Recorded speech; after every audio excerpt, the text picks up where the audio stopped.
Have you ever walked away from a conversation feeling smaller, confused, or like you're suddenly the villain, even though you know you didn't do anything wrong? Have you ever felt that heavy knot in your stomach when a specific person's name pops up on your phone screen? A mix of dread and obligation? We often think of toxicity as obvious screaming matches or dramatic betrayals, but the most dangerous poison is the kind you can't taste until it's too late. Today we are going to expose 5 specific behaviors that are quietly destroying your peace of mind. Behaviors that society often tells us to just put up with for the sake of family, friendship, or love. But we won't just look at modern psychology today. We are going to look through the lens of Stoicism, the ancient philosophy practiced by emperors and slaves alike, designed to make the mind untouchable. By the end of this video, you won't just recognize these patterns. You will have the Stoic tools to break the invisible chains they've placed on you. The 4th behavior on this list is so subtle, you probably mistake it for closeness right now. Before we dive into the dark psychology of human relationships, hit that subscribe button and turn on notifications. You deserve to know the truth about the people around you and how to protect your inner peace. Let's start with the behavior that makes you question your own sanity. Psychologists call it gaslighting, but I call it the reality eraser.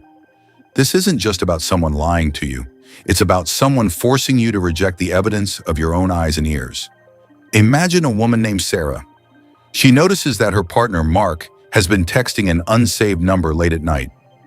When she gently asks him about it, Mark doesn't just deny it. He looks at her with genuine concern and says, "Sarah, you're imagining things again. I haven't been on my phone all night. You've been really stressed lately. Are you sure you're sleeping enough? You're sounding a little paranoid." In that moment, the conversation shifts. It is no longer about Mark's texting. It is about Sarah's stability. Sarah stops looking for the truth and starts checking her own mental state. This is the danger. It's a slow drip poison. It starts with small things. "I never said that," or "You're too sensitive." And over time, it erodes your confidence to the point where you rely on the toxic person to tell you what is real. You have to understand that a reality eraser's goal is control. When you can't trust your own memory or perception, you become entirely dependent on them. It is a survival mechanism for them to avoid accountability, but for you, it is a cage. If you find yourself constantly apologizing for things you didn't do, or recording conversations just to prove to yourself that you heard them right, you are in the presence of a reality eraser. How does a Stoic respond? The Stoic philosopher Epictetus warned us about this over 2,000 years ago. He said, "It is not events that disturb people, it is their judgments concerning them." The reality eraser wants to control your judgment. They want to hijack your perception. The Stoic breaks free by trusting their own ruling reason. Do not tolerate this. Your reality is not up for debate. You must anchor yourself to the objective truth, indifferent to their manipulations. The second behavior is tricky because it often hides behind a smile. I call this person the sniper. These are the people who constantly belittle you, but they do it under the guise of jokes, honesty, or constructive feedback. Think about a time you were really excited about a new goal. Maybe you wanted to start a business or get back into shape. You tell your friend and they say, "Oh wow, good for you. I could never do that. I value my free time too much to waste it on a pipe dream. But hey, good luck." Did you feel that? It sounded like support, but it felt like a slap. That is the sniper's bullet. They didn't scream at you. They just planted a seed of doubt. If you get upset, they pull the ripcord. "Whoa, relax, I was just kidding. You can't take a joke?" Suddenly, you are the one with the problem. You are too sensitive or no fun. Let's look at the analogy of the paper cut. 1 paper cut is annoying. 2 are painful. But if someone gives you a tiny paper cut every single day for 5 years, you will bleed out. The sniper relies on the death by 1,000 cuts method. They chip away at your self-esteem so slowly that you don't realize you've lost your confidence until it's gone. They need you to agree with their assessment of you. When they say, "You're lucky to have this job considering your background," they are waiting for you to nod. The Stoic approach here is profound. Marcus Aurelius, a Roman emperor who faced constant betrayal and criticism, wrote to himself, "Choose not to be harmed, and you won't feel harmed. don't feel harmed, and you haven't been. The sniper demands your consent to feel inferior. The Stoic simply refuses to give it. The moment you stop tolerating the jokes, the moment you look them in the eye and calmly say, "I don't find that funny, explain it to me," their power crumbles. You strip away their camouflage. Criticism that is designed to wound, not help, is an act of aggression. Treat it that way, but do so with the unshakable calm of a Stoic who knows their own worth. The third behavior is perhaps the most painful because it involves the absence of communication. This is the stone wall, or the silent treatment. I want to be clear here, taking time to cool off during an argument is healthy. Shutting someone out to punish them, however, is emotional abuse. Let me tell you a short story about a father and son. The son, David, decided to go to art school instead of joining the family business. The father didn't yell, he didn't argue, he simply stopped speaking to David. At dinner, he would ask David's mother to pass the salt as if David wasn't sitting right there. For weeks, David lived as a ghost in his own home. He wasn't being hit, but he was being erased. Human beings are wired for connection. In our evolutionary history, being ostracized by the tribe meant death. That is why the silent treatment hurts physically. It triggers the same part of the brain as physical pain. The person who uses the stone wall knows this. They are essentially saying, if you don't do what I want, you cease to exist to me. It forces you into a position of begging. You find yourself apologizing for things you didn't do just to hear the sound of their voice again. You trade your dignity for connection. A relationship that requires you to silence your voice to avoid the silence of another is not a relationship worth keeping. The Stoic philosophy offers a powerful shield against the stone wall. The foundation of Stoicism is the dichotomy of control, understanding what is up to us and what is not. Epictetus taught that we cannot control the actions, words, or the silence of others. If someone chooses to withhold their affection to manipulate you, that is a reflection of their character, not your worth. A true Stoic does not beg for validation. When faced with the silent treatment, the Stoic accepts the silence. They do not rush to fill the void with frantic apologies. Marcus Aurelius reminds us to be like the cliff against which the waves continually break. It stands firm and tames the fury of the water around it. If they create a cold war every time you express a boundary, they are not your partner or friend. They are your warden. Stand firm like the cliff. Let their silence break against you, but do not let it erode your inner peace. Now let's talk about the fourth behavior. It is the one I warned you about earlier, the behavior that looks like generosity but feels like debt. I call this the banker. This is the person who keeps a mental ledger of every single thing they have ever done for you, and they intend to cash in on that debt whenever it suits them. Have you ever received a gift that felt like a trap? Let's say a friend insists on paying for your dinner. You say no, but they insist. I got it, don't worry about it.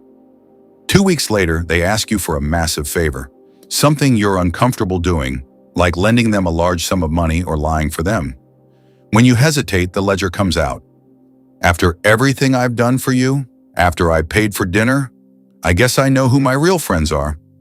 Suddenly, that dinner wasn't a gift. It was a loan with 100% interest. The banker views relationships as transactions. They don't do things because they care. They do things to buy leverage. This creates a dynamic of enmeshment where you feel you can never truly say no because you are permanently in the red. You walk around with a sense of guilt, feeling like you owe them your life. This is where Stoicism provides absolute clarity. True generosity has no strings attached. As the great Stoic philosopher Seneca famously wrote, "He who gives a benefit with a view to what he may receive in return has not given, he has traded." Seneca dedicated an entire essay to the concept of giving and receiving, arguing that a virtuous person gives simply because it is the right thing to do, expecting nothing back.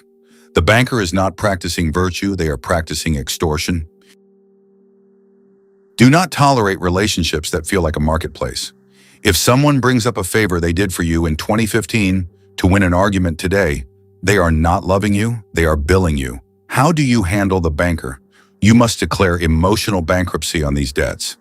A Stoic recognizes that a gift with conditions is not a gift at all. Return the money if you must, pay for the next dinner, but refuse to be emotionally blackmailed. Walk away from the transaction and keep your freedom. The final behavior is the one that drains your soul. This is the energy vampire, or the chronic victim. At first, you feel sorry for them. The world seems to be against them. They have bad luck with bosses, bad luck with exes, bad luck with friends, and you, being a good, empathetic person, want to save them. But pay close attention. There is a pattern. Every time you offer a solution, they shoot it down. Why don't you apply for a new job? Oh, the market is too tough. Why don't you block your toxic ex? I can't, he has some of my stuff. They don't want a solution. They want a feeding tube for your energy. I recall a client who had a friend who would call her every night at 11 p.m. to cry about the same issue for 3 years straight. My client would stay up, offer advice, and feel exhausted the next day. The friend never took the advice. The friend was addicted to the crisis. The chronic victim uses your empathy as a drug. They refuse to take responsibility for their lives because as long as they are the victim, they don't have to change. And as long as you are their savior, you are trapped in their storm. What does Stoicism teach us about this? Seneca, in his brilliant essay on the shortness of life, observed that people are incredibly protective of their money and property, yet they freely let others steal their time. The only thing in the world we can never get back. The Stoics practiced empathy, but they understood that you cannot help someone who refuses to help themselves. As Maya Angelou said, when people show you who they are, believe them the first time. If someone is surrounded by drama, chaos, and conflict everywhere they go, they are not unlucky. They are the common denominator. By tolerating their refusal to change, you aren't helping them. You are enabling their stagnation and drowning yourself in the process. You cannot save someone who is in love with their own chains. A Stoic guards their time and their mind fiercely. So if these behaviors are so painful, why do we stay? Why do we tolerate the gaslighting, the sniping, the silence? This is the crucial part. We stay because of a psychological concept called intermittent reinforcement. Think of a slot machine in a casino. If you pulled the lever and lost every single time, you would walk away after 5 minutes. But the machine is programmed to let you win just enough to keep you sitting there. Toxic people are the same. They aren't terrible 100% of the time. If they were, leaving would be easy. They give you the breadcrumbs of love. One day they are charming, affectionate, and apologetic. They buy you flowers. They tell you you're the only one who understands them. You get that hit of dopamine. You think, see, they are a good person deep down. Things are getting better. But it is a mirage. The good days are not the reality. They are the bait. They are the lever on the slot machine designed to keep you losing for years. There is a Japanese proverb that says, fear is only as deep as the mind allows. The fear of leaving, the fear of being alone, or the fear that you are wrong, this is what keeps you stuck. But you must realize that waiting for a toxic person to change is like drinking poison and waiting for the other person to die. The hope that they will return to who they were in the beginning is the most dangerous hope you can hold. Seneca taught that hope and fear are intertwined. Cease to hope, he wrote, and you will cease to fear. The Stoic accepts the reality of the present moment. They do not live in the fantasy of what a toxic person could be. We have walked through the fire today. We've looked at the reality eraser, the sniper, the stone wall, the banker, and the energy vampire. You might have recognized a friend, a partner, a parent, or even a boss in these descriptions. Realizing this is painful. It hurts to admit that people we care about are hurting us. But this realization is also your power. Tolerating these behaviors is a betrayal of yourself. Every time you stay silent when you are disrespected, you are teaching them how to treat you. You have a promise to keep, not to them, but to yourself. The promise that your peace of mind is more important than their need for control. The promise that you are worthy of a love that is safe, a friendship that is reciprocal, and a life that is free of drama. Walking away doesn't always mean a dramatic exit. Sometimes it just means setting a boundary so high that they can no longer climb over it. It means engaging less. It means choosing you. Thank you for spending this time with me. If this video sparked a light in you, If it gave you a name for the pain you've been feeling, please share it with someone who needs to hear it. And don't forget to subscribe. We are building a community of people who refuse to settle for less than they deserve. Go out there and reclaim your reality. I'll see you in the next video.